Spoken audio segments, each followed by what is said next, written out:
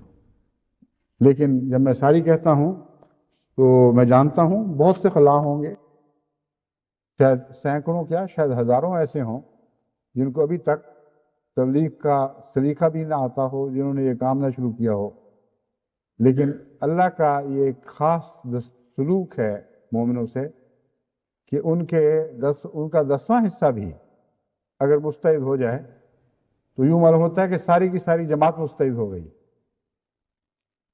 ایک کو 10 پر غلبہ عطا ہونے کے یہ بھی معنی ہیں، ان میں 10 کے برابر طاقت پیدا ہوتی ہے تو غلبہ پاتے ہیں 10 پر۔ یہ کیسے ہو سکتا ہے کہ طاقت ایک کی رہے اور 10 پر غلبہ پا جائیں؟ بس اس میں ایک وعدہ ہے اور ایک خوشخبری ہے۔ وعدہ یہ ہے کہ ہم تم میں سے ہر ایک کو 10 کی طاقت عطا کریں گے، اور خوشخبری یہ ہے کہ پھر تم بظاہر برابر ہو گئے ان کے، پھر بھی ان پر غالب آ جاؤ گے۔ یعنی یہ نہیں فرمایا کہ وہ 10 ہوں گے تو تم 11 ہو جاؤ گے۔ قرآن کریم یہ فرما رہا ہے کہ تمہارے ایک کے مقابل پر وہ 10 ہوں گے اور پھر بھی غلبہ عطا کرے گا۔ تو اس میں یہ نقطہ سمجھنے کے لائق ہے، اگر خدا نے جو طاقت تمہاری بڑھائی ہے محض اس طاقت سے جو خدا نے عطا کی مگر پھر بھی تمہاری ذات میں ظاہر ہوئی، اس سے تمہیں غلبہ عطا ہوتا تو کئی بیوقوفوں کو غلط فہمی ہو جانی کہ ہم نے اپنی طاقت سے دشمن کو مارا ہے۔ وہ کہہ سکتے تھے کہ سب طاقتیں اللہ کی طرف سے آتی ہیں مگر ہمارے جسم سے یہ معجزہ ظاہر ہوا ہے۔ اللہ نے برابر کر کے چھوڑ دیا ہے اور پھر خوشخبری دی ہے کہ ہم پھر تمہیں غالب کریں گے، اور غلبہ بھی اس شان سے عطا کرتا رہا ہے کہ عقل دنگ ہو جاتی ہے، ورنہ تو برابر کی چوٹ تھی، اتنا عظیم الشان غلبہ کیسے عطا ہوا؟ وہ فضل ہے جو ان وعدوں کے ساتھ لگا رہتا ہے۔ جتنا اللہ تعالیٰ وعدہ فرماتا ہے اسے پورا کرتے وقت ہمیشہ بڑھا چڑھا کر دیتا ہے۔ بس اس پہلو سے جب میں کہتا ہوں کہ یوں لگتا ہے کہ ساری جماعت جرمنی نے اپنے آپ کو اس میدان میں جھونک دیا ہے، تو اتنا تو مجھے اندازہ ہے کہ 10ویں حصے سے کم نہیں ہیں وہ لوگ جو اس وقت تبلیغ میں جٹے ہوئے ہیں۔ اور جیسا کہ میں نے بتایا اللہ کا وعدہ ہے جب 10واں حصہ بھی اللہ تعالیٰ کسی قوم کا زندہ کر دے تو بقیہ 9 کی کمزوریاں بھی ان کی زندگی کے تابع چھپ جاتی ہیں اور ان پر پردہ پڑ جاتا ہے۔ بس اللہ کرے کہ ساری جماعت اسی طرح بیدار ہو جائے۔ مجھے یاد ہے میں علماء کو کہا کرتا تھا کہ تم ایسی بڑبڑ کی باتیں نہ کرو، تمہاری کوئی تعداد نہیں ہے، تم سمجھتے ہو کہ تمہیں ہم پر عددی غلبہ حاصل ہے، جتنے احمدی ہیں یہ جاگ اٹھیں تو پھر تمہیں سمجھ آئے گی کہ طاقت ہوتی کیا ہے۔ جتنی احمدی کی تعداد ہے اس سے کئی گنا زیادہ خدا تعالیٰ کے وعدے کے مطابق ان کو قوت عطا ہوتی ہے، اور پھر اس کے اوپر روب ہے۔ وہ ریح حکم والی بات جو ہے وہ اس کے علاوہ ہے، روب کے ساتھ ان کو غلبہ عطا ہوتا ہے۔ پھر نصرتا بالروب، حضرت مسیح موعود علیہ السلام کو خدا نے وعدہ فرمایا تھا کہ اس روب کے ساتھ ہم نصرت عطا کریں گے۔ تو وہی ریح والی بات ہے کہ خدا کی طرف سے ان مومن کو اس سے زیادہ بڑا بنا کے دکھایا جاتا ہے جتنا وہ اصل میں نظر آنا چاہیے، اور جو اصل میں نظر آنا چاہیے وہ اس کی حقیقت سے 10 گنا زیادہ ہوتی ہے۔ تو یہ وہ مضمون ہے جو فتح کا مضمون ہے۔ اس حساب کے بغیر فتح ممکن ہی نہیں ہے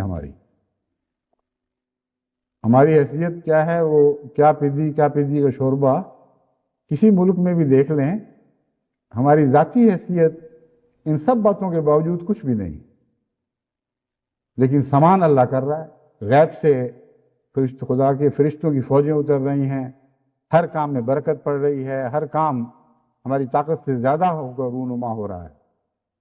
بس اس دور سے فائدہ اٹھائیں۔ یہ دور روزمرہ قوموں کو عطا نہیں ہوا کرتے، جب خدا کی طرف سے آتے ہیں تو غیر معمولی انقلابات کی خوشخبریاں لے کر آتے ہیں، مگر ان کو عطا ہوتی ہیں جو ان ہواؤں کے رخ پر چلنا شروع کریں۔ بس یہ سفر اختیار کریں اور بڑے زور اور شدت کے ساتھ اختیار کریں۔ رمضان میں یہ ہوائیں تیز ہونے والی ہیں، ان تیز ہواؤں کے ساتھ بلند تر آواز سے ذکر الہی بلند کرتے چلے جائیں اور ذکر الہی کے ترانے گاتے ہوئے اس سفر میں آگے سے آگے بڑھتے چلے جائیں، اور یاد رکھیں کہ اللہ تعالیٰ نے اس دور میں احمدیت کے لیے بڑی عظیم الشان کامیابیاں مقدر کر رکھی ہیں۔ میں جب پچھلے سالوں میں سال کے آخر پر کہا کرتا تھا کہ یہ ہو گیا، اب یہ ہو جائے گا انشاءاللہ، تو میں سوچا کرتا تھا کہ یہ تو ہو گیا، اگلے سال کے لیے کیا کہوں گا؟ تو اگلے سال کے لیے اللہ کچھ اور بات عجیب بتا کر دیتا تھا جس کی طرف ذہن جا ہی نہیں سکتا تھا۔ جب 40,000 کی خوشخبری ملی تھی بیتوں کی، تو میں سوچ رہا تھا کہ یہ تو ایک دم آ گئے، تو باقی اگلے سال کیا ہوگا؟ اللہ تعالیٰ نے روزمرہ کی تبلیغ کے ذریعے ایک ملک کو 50,000 عطا کر دیے۔ پنجابی میں جس کو گپھا کہتے ہیں، وہ پہلا گپھا آیا تھا، یعنی اکٹھا جس طرح پھل کو درخت کو جھنجھوڑا جائے ایک دم سب پھل گر پڑتا ہے۔ تو میں نے کہا یہ روز تو نہیں گپھے ملا کرتے نا، یعنی دماغ میں یہ وہم آیا، دعا کی کہ اللہ میاں تیری تو مالک ہے، دے دے تو تیری شان ہے، مگر ہمیں محنت زیادہ کرنی ہوگی۔ چنانچہ جماعتوں کو توجہ دلائی دعاؤں کی طرف، عمل کی طرف، پھر خدا نے اگلے سال حیرت انگیز طور پر تبلیغ کی برکت کو بڑھا دیا۔ اور پھر اس کے بعد پھر وہ نظارہ دیکھا کہ جب مسز خدیجہ نذیر نے مجھے لکھا کہ آپ جب سے یہاں آئے ہیں اس وقت سے اب تک 2.5 لاکھ بیعتیں ہو چکی ہیں، تو میں نے اللہ سے دعا کی کہ یہ جو جب سے میں آئے تو کافی دیر ہو گئی ہے، لیکن اس سے تو ہمارا کام نہیں بنے گا۔ مجھے اب اس سال باقی 6 مہینے باقی تھے، ان باقی 6 مہینے میں 1.5 لاکھ تو دے تاکہ 4 پورے ہو جائیں۔ اللہ تعالیٰ نے 2 لاکھ سے زائد دے دی۔ اور جب میں وہ اعلان کر رہا تھا تو میں سوچ رہا تھا اگلے سال کے لیے کیا کہوں گا۔ اب یہ سال آپ دیکھ لیں کہ خدا نے ایسی خوشخبریاں دی ہیں کہ میرے ذہن کی بلند ترین چھلانگ بھی وہاں نہیں پہنچ سکتی تھی، وہم و گمان بھی نہیں تھا کہ خدا تعالیٰ ایسے فضل جاری فرما دے گا۔ اللہ کی تقدیر جو کھل کر ہمارے سامنے آ چکی ہے، جو اپنے حسن سے دن بدن پردے اٹھا رہی ہے، ہر پردے کے پیچھے ایک زیادہ دلکش چہرہ ہمیں دکھائی دے رہا ہے۔ یہ ایک جاری ساری مضمون ہے۔ آپ کے لیے خدا جلوہ گر ہوا ہے، آپ پر خدا جلوہ گر ہوا ہے۔ اس حسن کے سے مسحور ہو جائیں، اپنے آپ کو اس حسن پر فدا اور فریفتہ کر دیں۔ اب عاشقی کا دور ہے، اب منطقوں کے دور ختم ہو چکے ہیں، اب تو شاق ہی ہیں جو دنیا میں انقلاب برپا کریں گے۔ بس ذکر الہی بلند کرتے ہوئے، جس طرح حضرت اقدس محمد مصطفیٰ جنگوں کی حالتوں میں عین اس وقت جب چاروں طرف سے بظاہر موت حملہ آور ہو رہی ہوتی تھی، آپ اللہ کے ذکر سے زندگی پایا کرتے تھے۔ جو ظاہری طور پر زندہ رہتے تھے وہ مزید زندگی پا جاتے تھے، اور جو ظاہری طور پر مرتے تھے وہ بھی ہمیشہ کی زندگی پا جایا کرتے۔ بس جن کے مقدر میں زندگی میں بھی زندگی ہو اور موت میں بھی زندگی ہو، ان کو کیا ڈر ہے؟ بس دندناتے ہوئے خدا کے زندہ شیروں کی طرح آگے بڑھو۔ یہ دنیا تمہارے لیے مسخر کر دی گئی، تسخیر کرنے والے تم نہیں ہو، تسخیر کرنے والا اللہ ہے۔ اور سب سے عظیم تسخیر محبت کی تسخیر ہوا کرتی۔ آپ سب بھی تو محبت ہی کے مارے ہوئے ہیں۔ یہاں پچھلے دنوں ایک جب مجلس مشاعرہ عبید اللہ علیم کے ساتھ ایک شام ہمارے ٹیلی ویژن پر پیش کی جا رہی تھی، تو اس میں ہمارے بہت سے کارکن، جو نوجوان بچے بچیاں سب اکٹھے ہو کر اس کو سننے کے لیے ذرا تھوڑی دیر کے لیے کام چھوڑ کر متوجہ ہو گئے۔ ان کا ایک شعر تھا، کچھ عشق تھا کچھ مجبوری تھی، یوں میں نے جیون ہار دیا۔ تو کسی کارکن نے کہا، یہاں کتنی سچی بات ہے، ہم جو یہاں بیٹھے ہوئے ہیں سارے دنیا کی لذتیں چھوڑ کر، کام چھوڑ کر، اپنی پڑھائیاں چھوڑ کر یہاں آ گئے، تو ہے کیا؟ کچھ عشق ہے کچھ مجبوری ہے۔ عشق ہے اللہ تعالیٰ کی ذات سے، اور مجبوری یہ ہے کہ جب یہ عشق آ جائے تو پھر وہ مجبوری بن جایا کرتا ہے۔ بس آپ عشق کے دور میں داخل ہیں اور وہی نمونے دکھائیں جو عشاق کے نمونے ہوا کرتے ہیں، کہ دشمن بھی اسی طرح کہے عشق محمد الربا، کہ محمد نہیں تو محمد کے غلام اپنے رب پر عاشق ہو گئے، اور جب خدا کے بندے خدا پر عاشق ہو جائیں تو خدا کی قسم، خدا کی محبت ہے جو کل عالم کو تسخیر کر دیا کرتی، بس اس تصویر کے لیے آگے بڑھو اور ذکر الہی کو بلند کرتے ہوئے آگے بڑھو، خدا کی محبت کے گیت گاتے ہوئے آگے بڑھو۔ اللہ تمہارے ساتھ ہو، اللہ ہمارے ساتھ ہو۔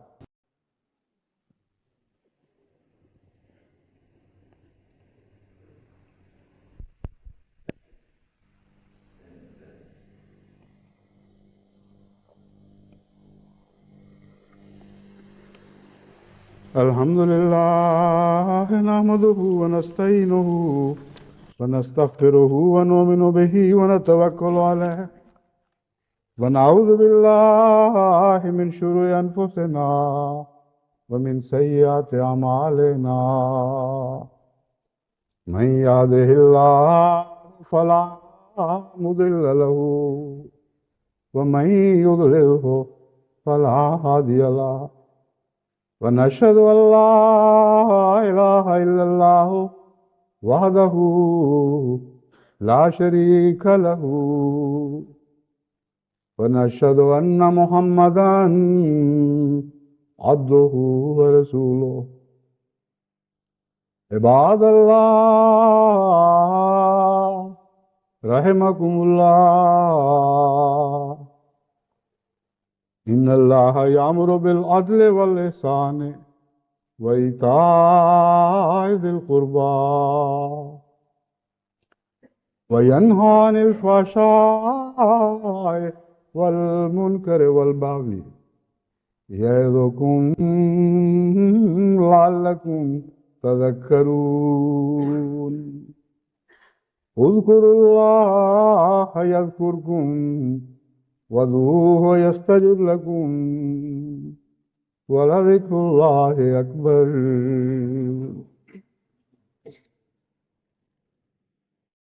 ما كان